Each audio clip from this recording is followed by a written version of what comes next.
2009, um advogado entrou no tribunal com o dossiê na mão e saiu para nunca mais ver a luz do dia. Sergei Magnitsky foi preso, torturado e morto numa cela moscovita. O que parecia um crime fiscal acabou virando um atentado contra a verdade.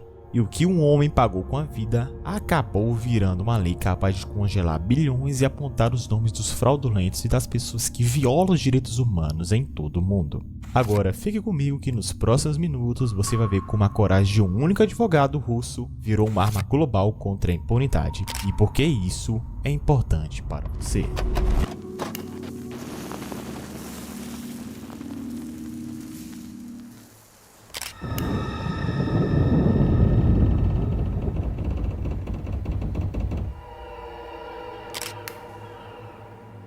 Nos frios corredores de uma prisão moscovita, Sergei Magnitsky, um jovem advogado russo de apenas 37 anos, agonizava após ser descoberto um esquema de fraude fiscal de 230 milhões de dólares. Magnitsky ousou denunciar as autoridades poderosas envolvidas no saque aos cofres públicos. O que ele não esperava é que logo se tornaria alvo do próprio Estado. Só que ele não tinha noção quão diabólico e sombrio era o Estado. E esse Estado é a Rússia.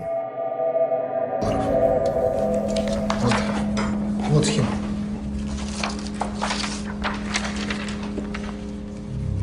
Ошибался. Магнитский не такой умный человек, как им казался. Я понял, кто он. Магнитский герой. Да. Вы обокрали самых уязвимых людей, которые, проработав всю жизнь, получают $200 в месяц. Вы обокрали больных людей, которые умрут, потому что денег на их лечение нет, которые полагается бесплатно по закону. Потому что 250 миллиарда налоговых денег, которые эти капиталисты заплатили, пошли на ваши развлечения. На ваши яхты, на ваши виллы, на ваших демов! Молчать!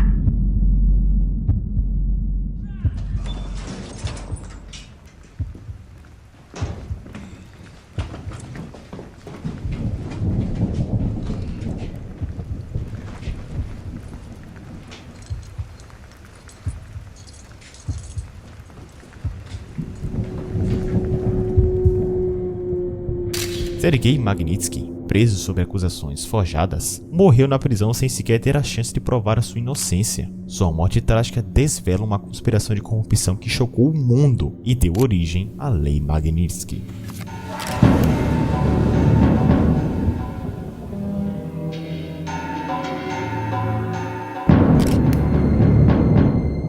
Magnitsky era um advogado do fundo londrino Hammer Dutch Capital, dirigido pelo investidor Bill Brother. Guardem bem esse nome. Em 2008, quando descobriu provas contundentes de que funcionários russos desviavam impostos pagos pela empresa em um mega esquema de corrupção em um gabinete silencioso, ele reuniu documentos e apresentou seu testemunho aos investigadores russos, apontando nomes e valores desviados. Os cofres públicos haviam sido esvaziados em centenas de milhões de dólares. Ele catalogou tudo. Com coragem, Sergei desafiou os poderosos da Rússia.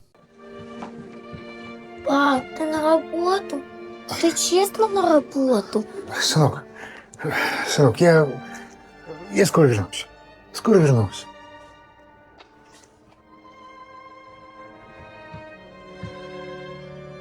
Это же не надо.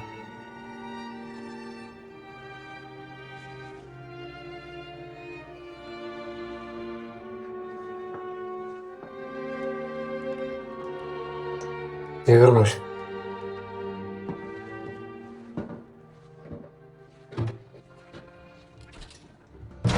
Mesmo tendo apresentado evidências, poucas semanas depois os acusados voltaram o jogo contra ele. Oficiais que ele denunciara usaram sua influência para prendê-lo por fraude. Magnitsky passou a viver um pesadelo desumano dentro da notória prisão de Buritka, em Moscou. Ele foi manipulado e torturado, tudo para forçá-lo a retratar seu depoimento. Só que ele não sabia que seu pesadelo estava apenas começando.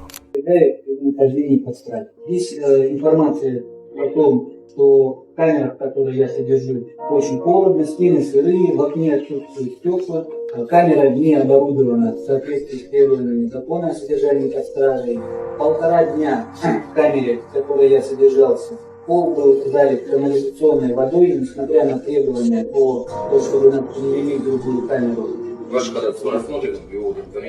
Durante sua passagem sombria, praticamente no inferno, sua vida foi negligenciada pelo Estado russo. Já sem remédios para sua grave doença digestiva, um testemunho na época relata, abre aspas, ele tinha sérios problemas de saúde. As autoridades pararam de dar tratamento, retiraram remédios e Magnitsky perdeu mais de 20 quilos. Fecha aspas. E mesmo doente, Sergei jamais recuou e manteve seus princípios até o fim.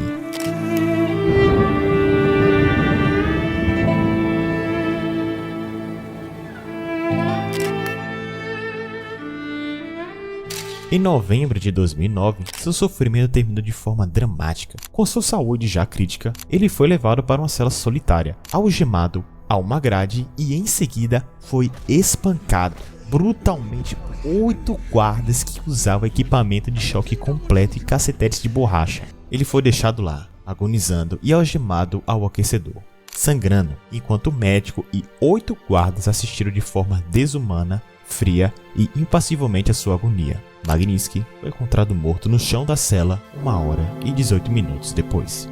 O atestado oficial citou falência cardíaca por pancreatite para a opinião pública internacional. Porém, Sergei não morreu de causa natural. Líderes de direitos humanos russos denunciaram que ele sucumbiu sob tortura e maus tratos sistemáticos. Só que não ficaria por isso mesmo. Comovido, Bill Browder fez um juramento. Não pouparia recursos para punir os culpados. O resultado foi a criação de uma lei sem precedentes. Após a morte de Sergei, a vida de Browder mudou para sempre.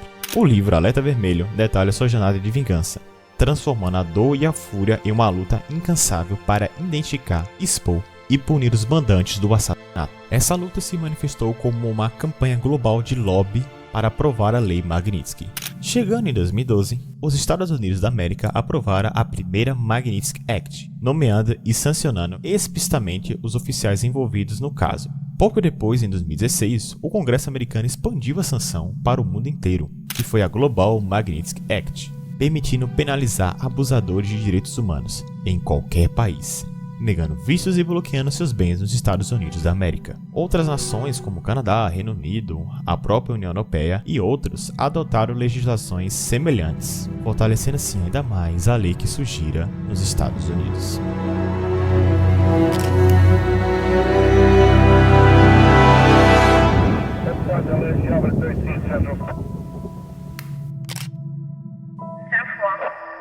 Antes de irmos para o legado de Sergei Magnitsky, devemos conhecer o homem que articulou uma grande parte de suas ações para que a lei fosse criada. Bill Browder, britânico-americano, é apresentado no livro como uma figura de contradição. Neto do ex-líder do Partido Comunista Americano, ele trocou a utopia esquerdista de sua família pela busca ardente do capitalismo. Em 1996, Browder fundou a Hermitage Capital Management com Edmund Safra, utilizando um capital inicial de 25 milhões de dólares para investir na própria Rússia, durante o período de privatizações pós-soviéticas. A Hermitage prosperou rapidamente, chegando a gerir cerca de 3 bilhões de euros em ativos. Contudo, o sucesso de Browder levou ao confronto direto com os oligarcas, homens que ficaram bilionários à custa da desestatização. Browder utilizou seu poder de acionista para expor fraudes e a corrupção endêmica em grandes estatais russas, como a gigante da energia Gazprom.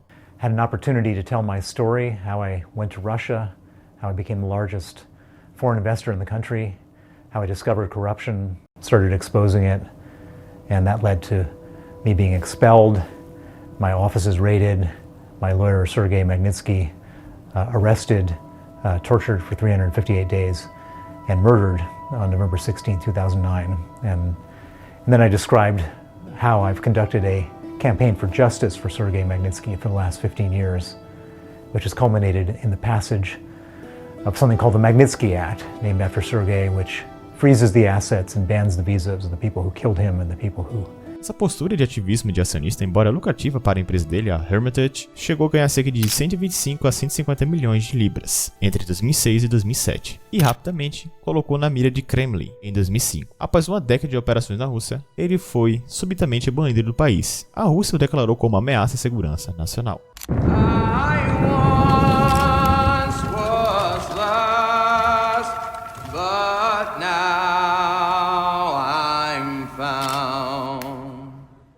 A história de Sergei Magnitsky deixa um legado extremamente poderoso. Sua coragem de denunciar a corrupção fez jus à máxima de que um homem só pode provocar mudanças globais. Sua coragem de denunciar a corrupção fez jus à máxima de que um homem só pode provocar mudanças globais. A lei é vista como uma ferramenta-chave contra abusos. Ela permite que países congelem ativos e neguem vistos de violadores de direitos humanos em qualquer lugar. Essas sanções mudaram fundamentalmente a luta mundial contra a corrupção e os abusos. Em última análise, aprendemos que a verdade nunca fica ocultada para sempre. Mesmo preso, sem ajuda, Sergei não desistiu. Sua voz silenciada por regimes cruéis ecoa agora nas leis internacionais. Que sua história sirva de alerta. Quando instituições falham, a vontade coletiva pode reacender a justiça. Bravura e vigilância são as nossas lições. A tumba de um homem se tornou trampolim para tantas vozes contra a impunidade. Muito obrigado por ouvir até aqui e até a próxima.